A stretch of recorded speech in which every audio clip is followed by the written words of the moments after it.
I'm Maddy Dever, the Autistic Rambler. Welcome to the podcast. Let's get right in.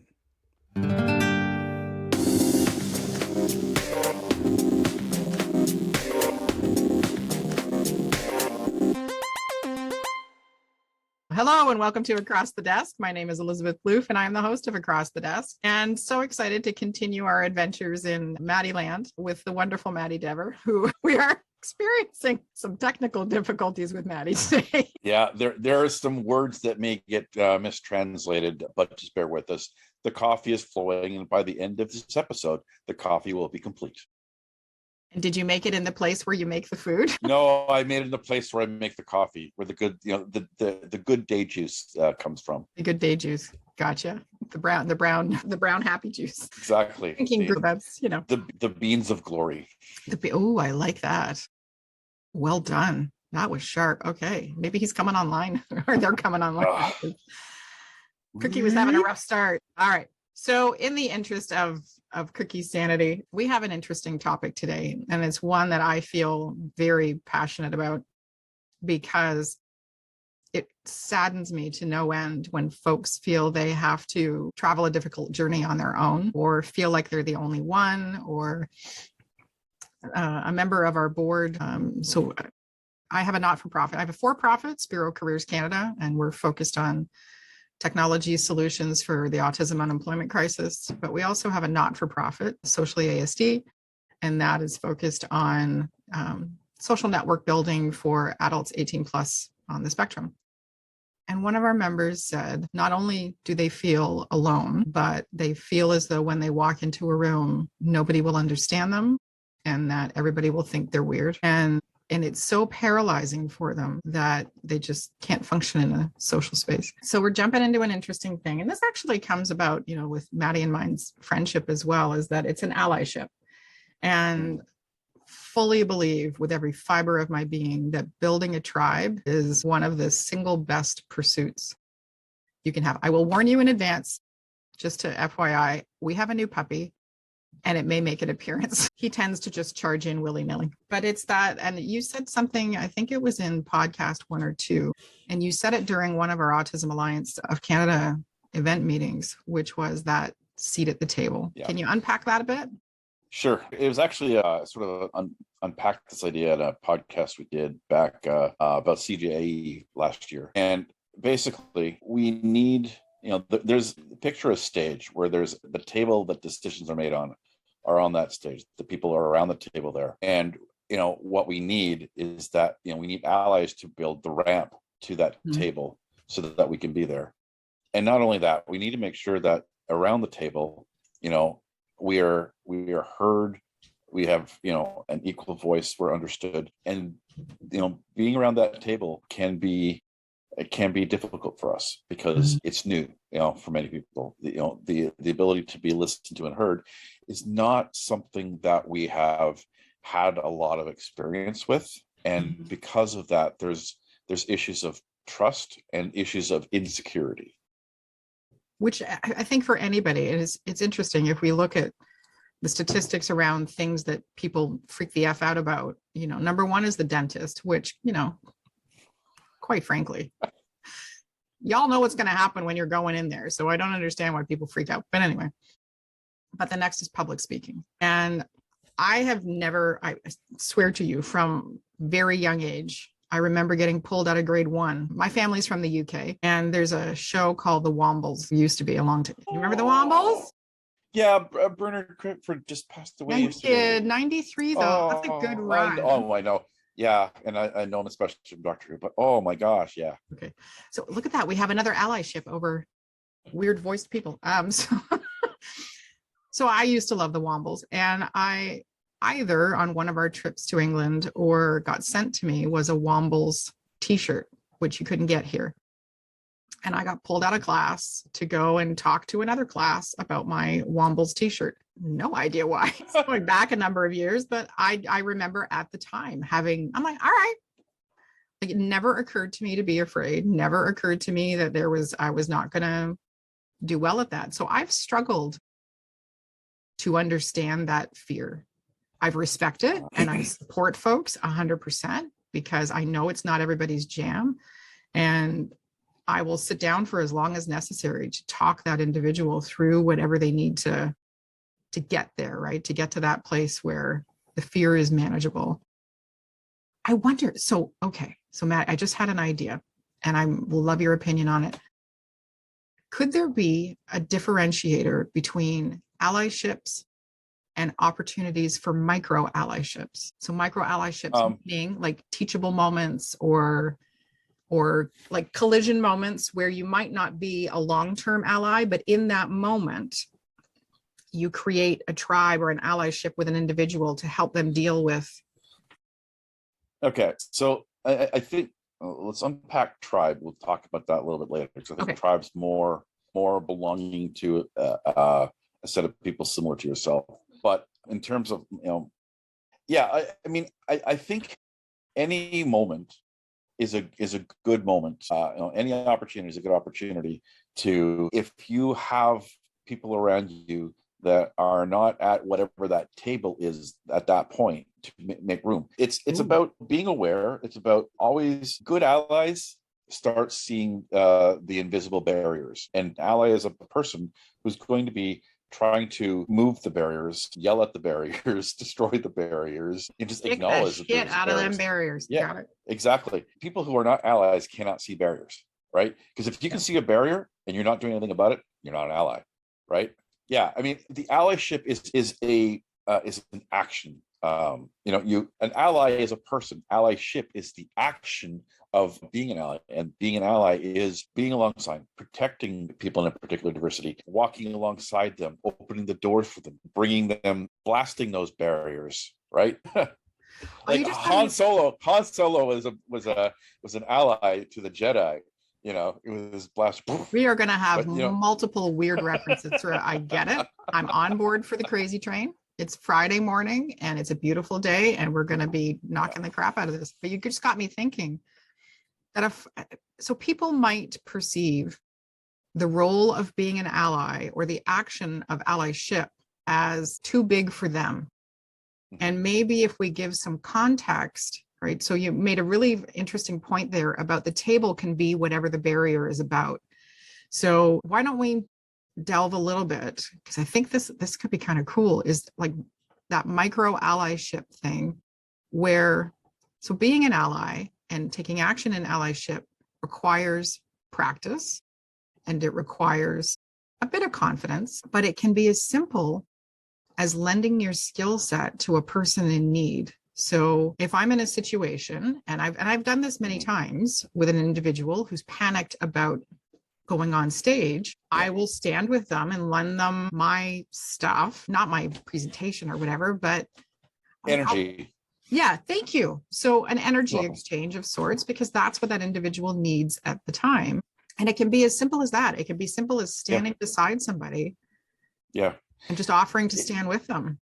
Like you're talking about the autistic that's on your board. Like when they walk into a room, they're afraid that they, in a case like that person, just an allyship for that person would be somebody just simply recognizing them and sitting beside them. Yeah. Recognizing them, saying, what can I do to help? Allyship isn't necessarily doing much, but recognizing that there is diversity in the room, recognizing that diversity, especially when it comes to autism, that there's fear, trust. It's a complicated emotional. Yeah. So just the simplest thing to do is to go beside and say, "Hi, got your back. I'm so and so. What can I do to help you?" Right. Yeah. That's and I think of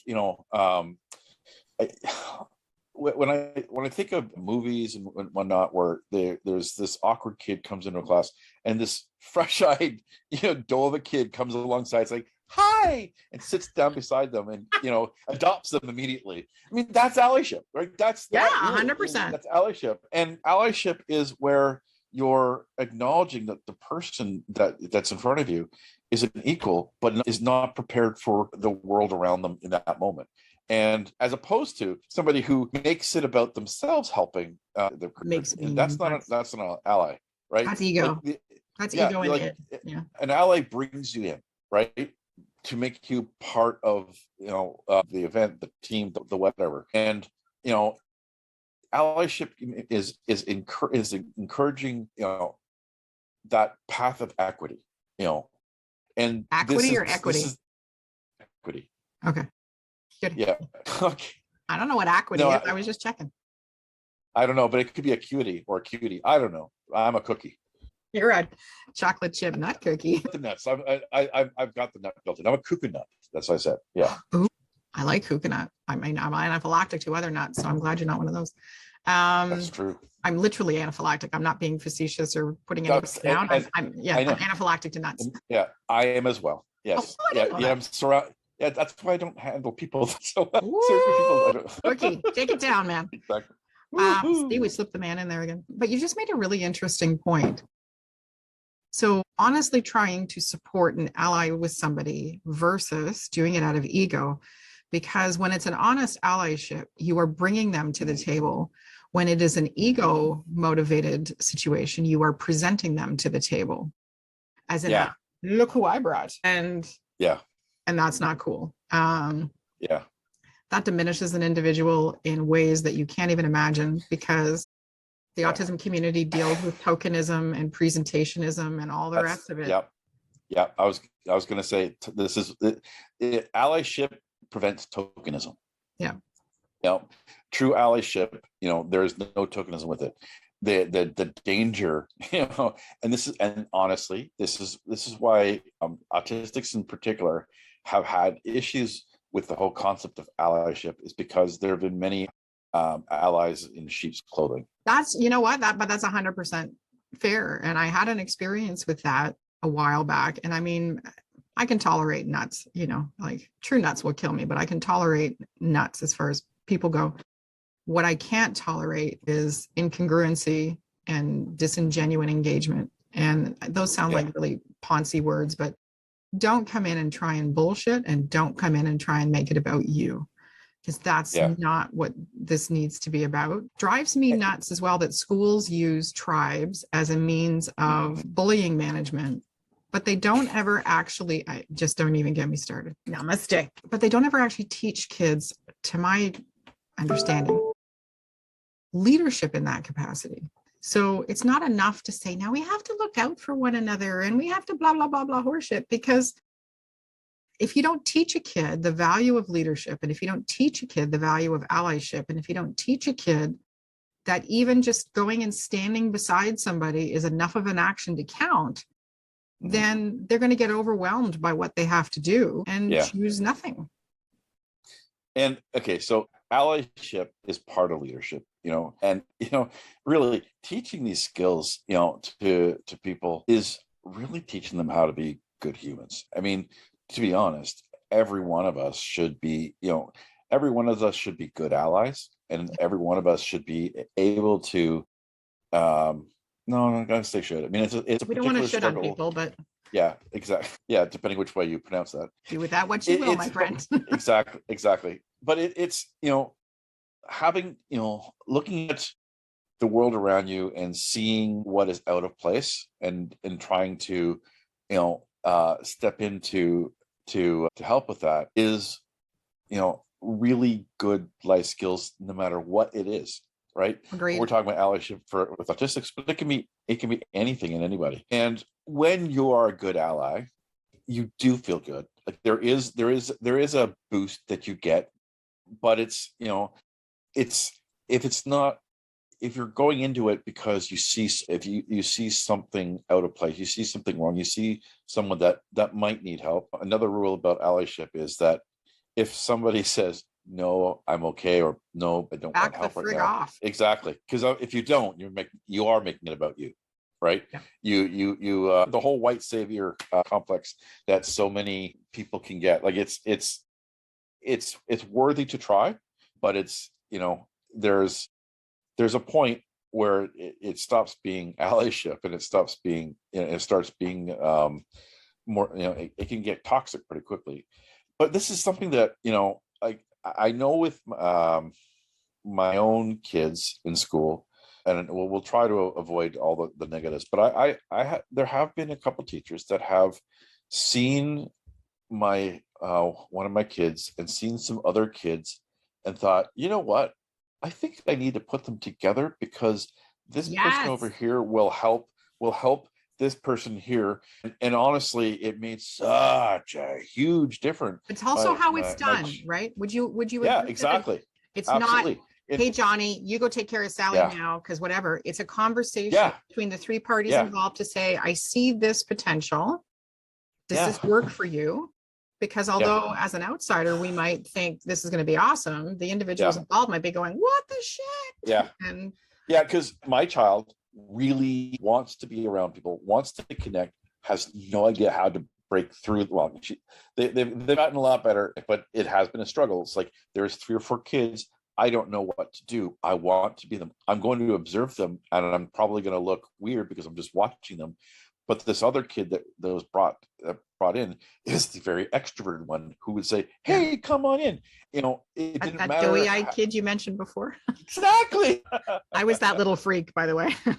I am not surprised at all. Yeah, It just wouldn't occur to me not to. It just wouldn't occur to me not to.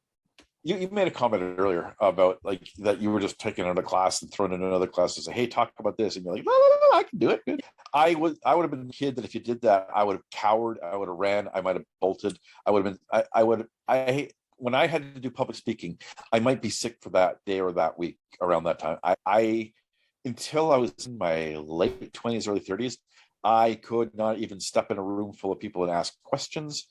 And it's hard to imagine because of the way I am now. Like no, it's not at all, because we all have things like, and I so appreciate you sharing that, because I think people would meet you and think, holy shit, they have their stuff together and they've always been this way. Well, some of us know that's but they know the secrets, but in the best possible way, because what that does, that vulnerability to admit that it took you time and effort and ambition to be able to get to where you are now. I mean, Maddy, honestly, I am gobsmacked on a regular basis by how you advocate and how you step into the conversation. And if there isn't a seat there, you just roll your chair up and make one. But what you've become with that ability to accept that you had that limitation, but that it didn't make you limited.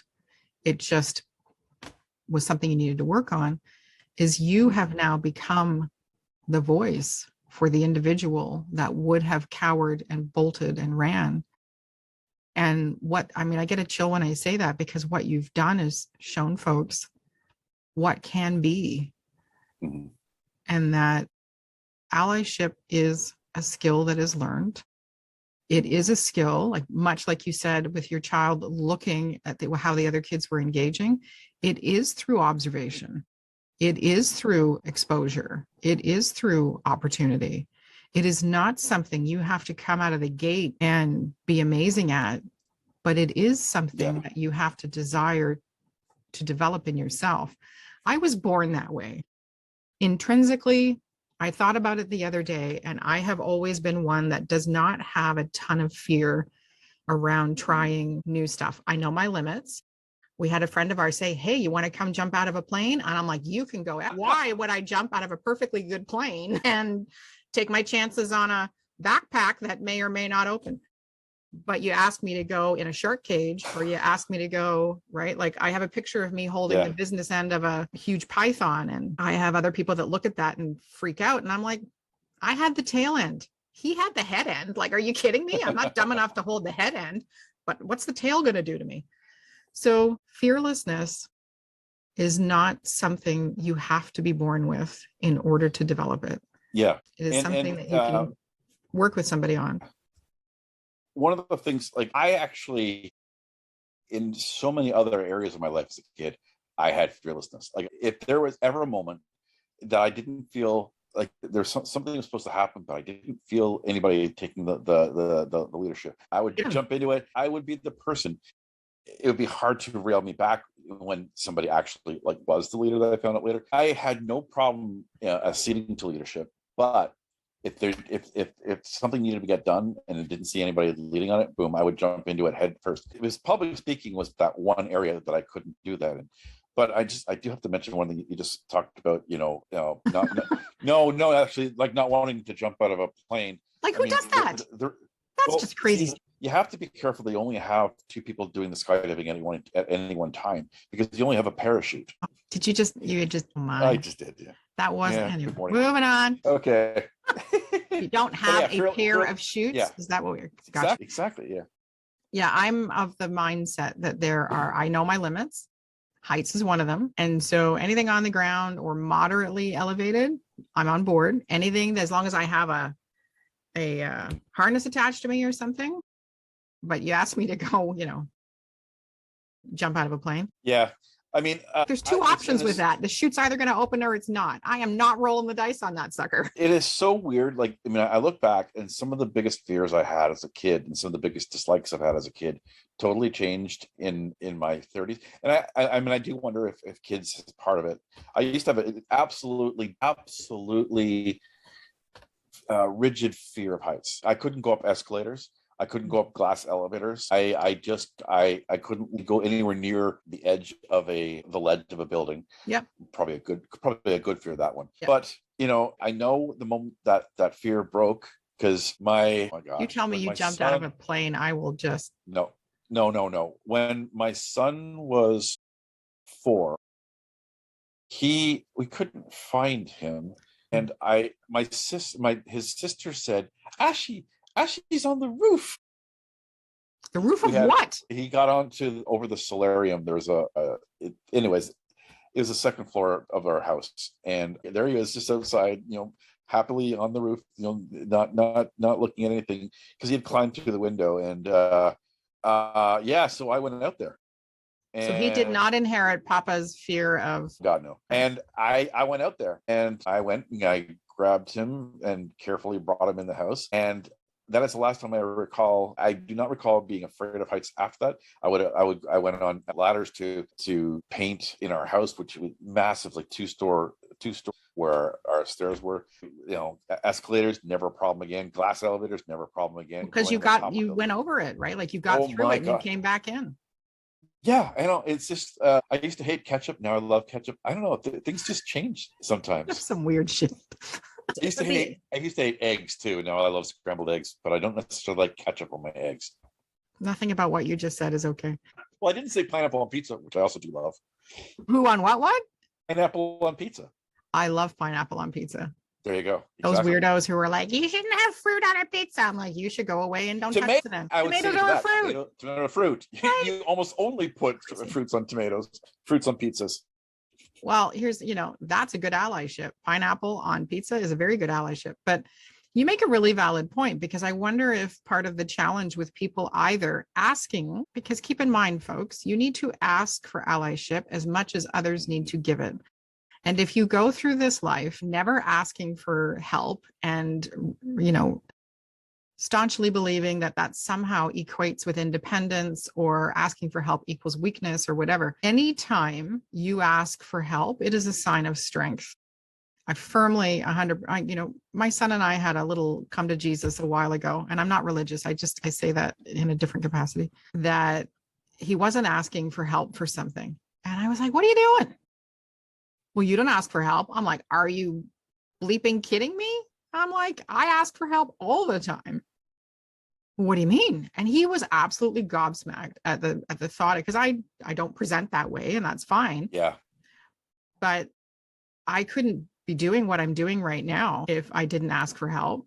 There's no way I could be running my company and all the other stuff that we're building and doing if we didn't. So collaboration is a form of allyship. When you find this podcast is a form of allyship, there's so many different ways to look at it. Yeah. And some of the issues, I mean, I'm going to, statistics in general, when we sort of come to the point where like, we want to share our experiences. We want to make sure that, every other autistic kid out there doesn't go through the similar things that we do. We actually go searching for allyship, and it doesn't always go well. Because we tend to go, well, where are parents? Let's go to a parent support group and let's tell them, let's share our story, share about everything that was bad about we're reading all these things about how bad their kids are or how difficult the things are. It's like, well, let's talk about what happened to us and what we need to do to not have these happen. And you can tend to it's harder to find allyship in those areas because what these groups are for and what autistics are trying to do have a similar feeling. Autistics want to help and parents want to get help, but they're not ready to necessarily move from what they're doing. They're really more trying to get support for how they're experiencing it, and that's a real hard thing for autistics to understand, because like it seems you're trying to get help, but what you're really trying to do is get support, and support and help are two different things. That's true. And right, so support, like when we have it, some of us have a tendency to see things very, very in rigid black and white ways. So if there's a problem, well, let's find a solution. But what a lot of neurotypical people and a lot of parents especially, they are looking for help, but they're more looking for support of how they're feeling right now. And I also wonder sometimes if they're looking for confirmation of their methods or their biases. That's one thing. Absolutely. Yeah, absolutely. And that's why I've never done well in parent groups, because I do not hold to the philosophy that you should kowtow to every stim and whim and rigidity of an autistic child. I think you absolutely have to look at each kid as an individual, and you absolutely have to do what works for that kid. I'll back up for a second, and I had a conversation with a mom to support what you're saying. And she came up to us at a show, or it was an autism and parenting or some kind of trade show type thing. She's like, so I have this 12-year-old son, and I just can't seem to get him off the computer and yada, yada, yada. I said, okay. Now this woman was tall. I clock in at 5'3" if I stretch, right? And this woman was closing in on probably 5'10". And so society being what it is, I made the assumption that husband is likely taller because, generally it doesn't go the other way. So she's talking away about, but she doesn't want to fight about it and it's not a big deal and yada, yada, yada. I said, okay. I said, so you're 5'10"? Yeah. I'm like, is your husband shorter than you? Oh, he's, he's like 6'4". I said, that's awesome. You have other kids? Yeah. And are they taking after the tall sides of the family? Yep. And your 12-year-old likely going to end up close to where you are? He's on track to be like 6'2". I said, awesome.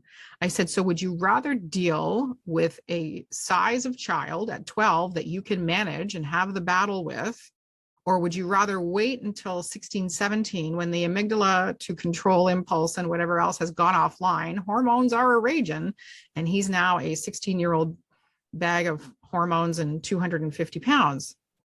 Now, I couldn't tell, so I share this because I couldn't tell whether she was looking for us to say, they're there. That's a hard battle.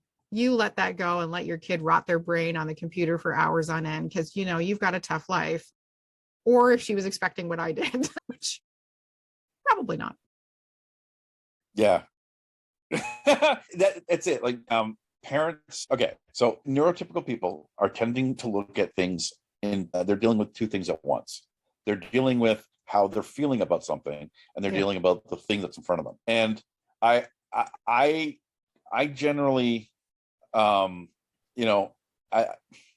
find that strange and weird because I'm dealing with the thing in front of me, and how I'm feeling about it is that I need to deal with the thing in front of me. I mean, I don't have two things going on at the same time. It's like you can talk to me my feelings, you can talk to me about the thing in front of me, and like you can be a bit more direct with it, whereas you can't.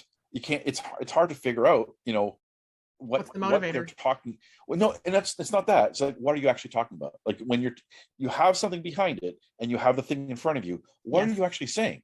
Like, are you talking about your feelings, or are you talking about the thing? And navigating that is so difficult. So one of the things that I realized, after some really difficult online, it didn't go very well, and there was a lot of anger flown at me, and I never fight back. I mean, no, I never. If somebody attacks me and starts yelling at me, I'm not going to flip back and just start yelling at them. I'm going to continue with the facts I'm trying to say instead of going at the the personality of the person. But it got to the point where it was really, really too difficult. I had to pull back, and I had to figure out, okay, I want to help parents. I want to help their kids. How do I do this differently? And I realized, I start off with, okay, so going into the hornet's nest and trying to say, hey, you can be hornets a different way is just not a good idea. Yeah. But Hornets are not nice. Exactly. But I realized, for me, I noticed there was a couple areas where I never had problems with parents, and we had really, really good co-allyship, and that was within education. I need more coffee. There's very few parents that of autistic kids that have not had challenges with schools, and so I spent more.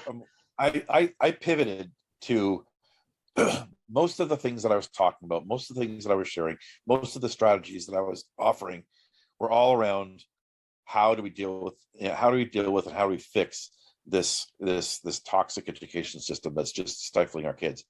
My ability to connect with parents just massively improved to the point where they weren't feeling personally attacked. Yeah, you were both going after the And so what I'm trying to tell all of the autistics out there that are listening to us, the many, many millions, is that positive. Like if we're going down the same route and we're getting hurt doing things a particular way, can we pivot to do something different? What's the commonality between your life and parents' life, or your life and the provider's life, your life and people in the community, that you can offer a way of sharing? Because it's really difficult. And especially if you're not a parent of autistic kids, and you're just offering your experiences as a child. That drives me crackers. It's like, you know what? I thank you. Stand down. Because until somebody said to me, I know what it's like. I work with autistic individuals. I said, okay, but at the end, so I had to take a beat, and I said, okay, but at the end of your 8-hour day, off you go, and you can pack that up and you're done with it. I'm like, I don't have an 8-hour day with my kid. It is 24/7. And while you are invested in what kind of service you are trying to provide for that child in that moment, I am invested in my child's entire life. Every aspect. I am trying to create allyships with teachers and service providers and healthcare professionals and counselors and whatever else. Mm-hmm. I said, so please don't ever think that your experience with somebody's child for a couple of hours a day ever equates with the investment that I, as my child's mother, have to make every single day, 24 hours a day. He is never off my mind. And I sometimes I feel it's 25/7. I mean, that's what it feels like sometimes. Because it's never out of your mind. Yeah. And one of the ways, when I realized being in the hornet's nest was a bad idea, I created my own nest that was open to the hornets, that was open to the birds. It was open to, basically, I created an online forum called Ask Autistics, where people could, or parents and professionals and people in the community, educators, whatever, could go in and ask questions that autistics would be the ones answering. It wasn't a support group for parents. It was a place for resource. Exactly. So because there are many parents that realize that are trying to understand their child, and they're realizing they can't. Who might be able to? Professionals will tell them how they can treat their child. Professionals will tell them what therapies they could do, but it doesn't necessarily teach them what their child's like. And who can do that? Autistics. My experience as a child, as an autistic, will be different than your autistic. I was just going to say, like, we're back to the whole one person with autism, one person with autism. However, there are a lot of similarities to the way we approach things. A lot of similarities to the experiences. And me as an adult, I do not look or act or sound like your child. However, as a kid, in many ways, I did. And so having this place where it was an autistic-led place where parents could come into safely and autistics could be safe was one of the biggest things that it allowed us to meet our need to help others in a safe way for us and a safe way for parents. Be heard. And exactly, through word of mouth, this group gets out there. And when parents are struggling within the parent groups because they're hearing the same things, the echo chamber, being able to go out and get a different perspective. And it's not to say that our perspective, it's not whether we're right or wrong. It's just that here's how we've experienced things, and here's how your child might be experiencing it. We have, because of that, allowed people to be allies to me, because I've found a way to be allied to them. You just said a very important word, though. You said a very, very important word right there. Do you have any idea what I'm going to? Allowed and let.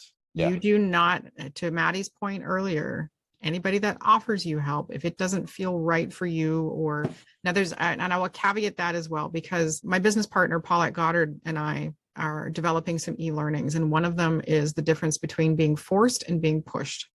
And that is born of reading a few of Temple Grandin's books and some other books that we've read. If you are being pushed, there is benefit to that. If somebody's offering you allyship to help support a lifestyle change, a habit change, growth in some capacity, that's one thing. However, to Maddy's point earlier, if you are being forced to accept somebody's allyship, and on every fiber of your being, it doesn't work, you have the right to say no. And Maddy created a great construct where they placed guidelines, boundaries, whatever word worked for you, around what this looked like, so that they protected themselves and so that they were able to engage in an authentic way, and they were able to meet their need around being helpful and sharing information, but they also didn't get forced into situations or conversations or allyships that went against how they function. So that's really, we have to wrap up shortly because I know you have another thing you got to do, but that's a really important distinction to make, is that you can also be in a position where you are pushing yourself to become an ally. And that's what Maddy did.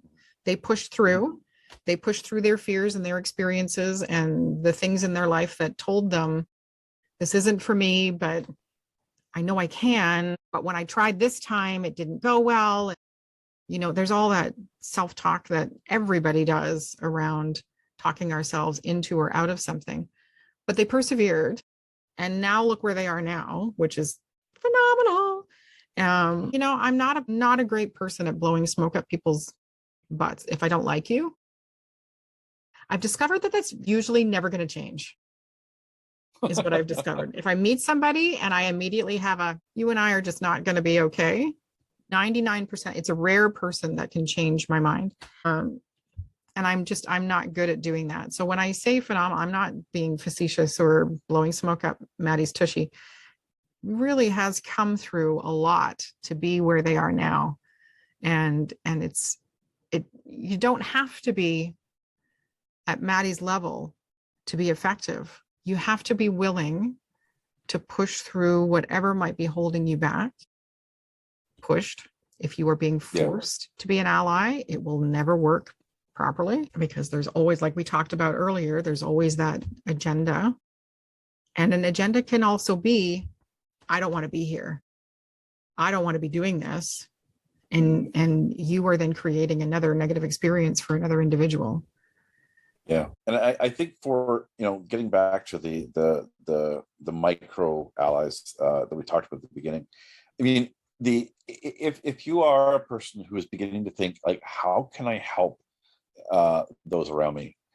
The exercise for you is just to stop and, take a moment in the environment you're in, the situation you're in, try to imagine, who seems out of place, who seems awkward, who seems, just looking like they might need help.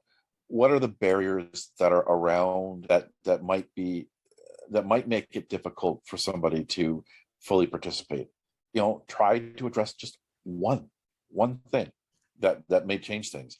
Could part of that process also be, though, assessing your skills and energy? Yeah.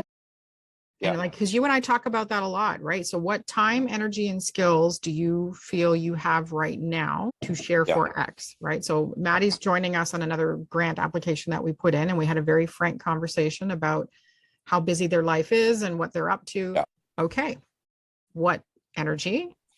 Because our previous podcast was about that intersectionality of autism and disability and what have you. And so Maddy has to manage their time and they have to manage their energy, which is kind of cool because that means you are very selective in how you are an ally. I've had to be. So one of the that makes you more effective, I think. One of the biggest struggles that I think I and many autistics have, those that get involved, is that we have a tendency to say yes, yes, yes to everything. We want to help so much that we don't know how to say no. Having experienced many times where all of, because I've, it's like a block of Jenga, right? Everything you do something, but you got to take something out. You do something, you got to take something out, and you take out the wrong thing or you add too much, and everything falls apart. And in order, because of the major health issues I had 2 years ago in a car accident, having a spinal cord injury, my body's been telling me that I have to be way more aware of the effects of things on me. So a matter of learning to understand yourself and the way your body reacts to what you do. Like if you're starting off doing a couple of small things, your body feels good with that.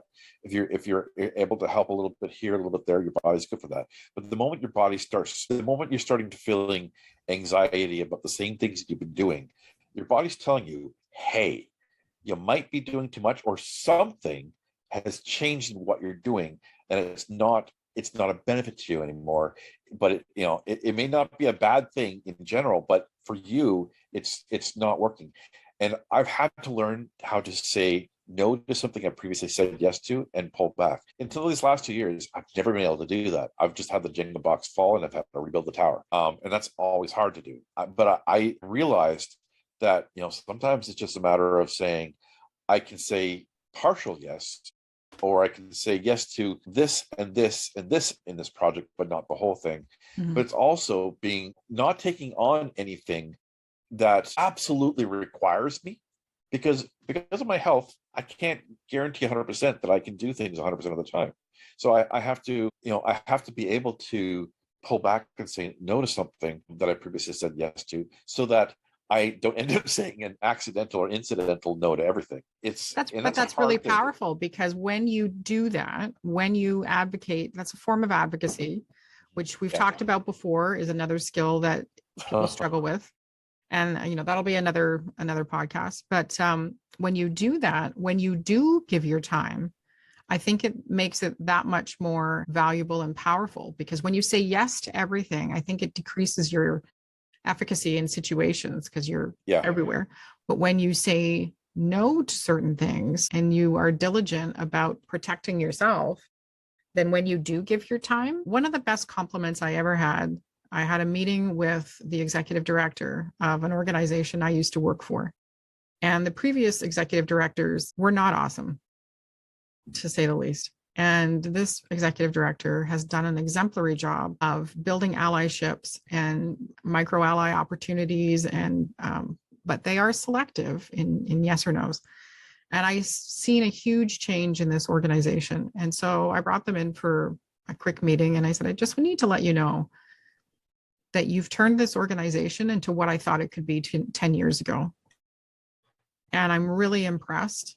And, you can take this however you want, but I'm so glad to see that this organization can now fulfill the potential that we all thought it could, but wasn't able to under the previous leadership. And they stopped and they looked at me and they said, you know what? You might not think that means much, but I also know you don't bullshit. So coming from you, that actually does mean a lot. And I think that's, folks, as we start to wrap up, I think that's one thing to consider, is your motivation for being an ally or creating an allyship. And there's nothing wrong with ego. Don't get us wrong. There's nothing, everybody's got, like Maddy mentioned about, you do get a little, good for me. Mm-hmm. But if it turns into, hello, look who I brought, and you are... Shazam, look what I brought myself an autistic person. I got my very own. I brought it with me. And here you go. You can have a look at my autistic person, and it ain't pretty. Then that's not okay. Now there's my accent, and Southern people don't do that. But is that Southern? It was something. I don't know. Do you know that actor? He's the Leslie Jordan. He's been on so many shows, like Designing Women and Call Me Kat, and he's this like shortish fella. Okay. Gay, great, and I only say gay because they can be very, what's up? It was sort of like him. So anyway, moving on. It doesn't have to be huge to be effective. Even if you get in, you see somebody being attacked online and you decide to step in and ally with them and help them navigate. Even just DMing them saying, I got your back. Exactly. Like I've had the DMs I've got from parents while I've, especially 3 years ago, while I was in the midst of just getting it, attacked for a attack based on a misunderstanding or miscommunication, which are the worst. But I had other parents, DMing me saying, "We understand what you're saying. We find you very helpful," and that was enough. And for me, my ego, strong. I love being fabulous. I love being fabulous. It's totally. It's just if I could do anything I'd like to do, it would be this. Absolutely. My time with you is so precious. It really is. It really, I'm making a joke, but it really is. But for me, the message that I'm saying is way more important than me saying it. I like I like getting the kudos for doing it, but it's, for me, I've had to understand that if I'm putting the message aside and it's more about me, I have to pull back and make sure it's the message. And if the message gets heard, if a reporter takes what I said but doesn't attribute to me, but takes what I've said, I'm okay with that. Oh, there's a little bit of a pinch there because I get that sometimes too. I know that, but I want to see I want to see the change. I want to be the change, but I want to see the change. Yeah. Who did be the change? Was that Gandhi? Be the change you want to see in the world? Yeah, it's quite possible. It certainly. I mean, he did a lot. Allyships all over the place. So that was kind of our thing today. Is that, and take this with the good heart it's intended with. Just because you have an autism diagnosis does not mean you have an allyship to give or cannot be an ally. Don't get caught up in your own shit and what's going on. And I can't do that. I can't do that. Yes, you can. Yes, you 100% can. And not outside of your comfort zone. And nobody's asking you to be, superhero, whatever. We're asking you to use your gifts and talents and energy to improve the lives of those around you where you can, to manage your energy wisely so that you can continue to do that beyond where you begin, and to look for opportunities. Put yourself in positions where allyships develop. Because if you start to join groups that you feel comfortable and safe in, and you start to engage with folks that have been either giving you help and you've learned from that, and I think, Maddy would agree that some of their opportunities have come from the fact that they've asked for help, learned what they needed to do, and then have turned around and now have the skills and confidence to be an ally for somebody else. But if you don't take that step because you believe being autistic makes that impossible for you, I'm here to tell you, you are wrong. You are able. Yeah. You have huge experience and I get a little weepy because when my son was first diagnosed, I had no role model like Maddy. I had no vision of my son's future. I had nobody who was standing up and sharing their experience. And that is a scary place for a parent of an autistic child to be, where you can't visualize what that future could look like. And when you have people forming allyships and helping organizations and sharing their skills and abilities, you make life better for everybody. And it's also a proven mental health benefit, FYI. The more you give outside of yourself in a way that is manageable and reasonable for you, the better your mental health will be, the better your physical health. There's a whole host of improvements that we can go into on another podcast, but Maddy's got to go. And it doesn't have to be big. We can just look at the small table around you, right? And in the start small, you get comfortable with how it feels and how 100%. You're doing it. and it has a tendency of becoming a domino of good. Oh, I like that. You are so alliterative. While I had mentioned I am intrinsically bold, I have not always been the way I am now. And part of that has been born of having a life full of experiences that were inherently, there was no way to put a positive spin on a lot of the stuff. But you kind of develop this "I've shit bigger than you" attitude. And if I see somebody going after somebody who requires an ally, and they're doing it intentionally, they're targeting that person because they know they don't have, a posse of wagons around them. Well, I'll be your damn posse. And I will bring every freaking wagon I have, and we will take that little mofo out who's coming after you, because I've shit bigger than you. There's not a lot that scares me now. There is not a lot that I will back down from, because I have survived worse than whatever's going to come out of your little mouth, I can assure you. And I need folks for you to understand that you are likely in a similar position. If you have been able to go out on the roof and pull your child back in, and whatever that means for you, then you have gone through worse than whatever somebody could say to you. And you need to tap into that and turn it into your cape. Although Edna Mode does say no capes. So like whatever your spandex look is, like whatever you need to do. Yes, darling. Always make the uniforms. No capes. I have Edna Mode in my action figure pile at my office, and I need to move her because she's a little out of vision sometimes. I'm not there today, but yeah, she makes me happy. Anyway, so we will be moving into August the next time we chat. Yes, we'll have a very august discussion. So some of the topics that we've got on deck coming up for August, I have to get over into my other spreadsheet here. We have ideas around value of building skills, different ways to develop social skills, bad habits.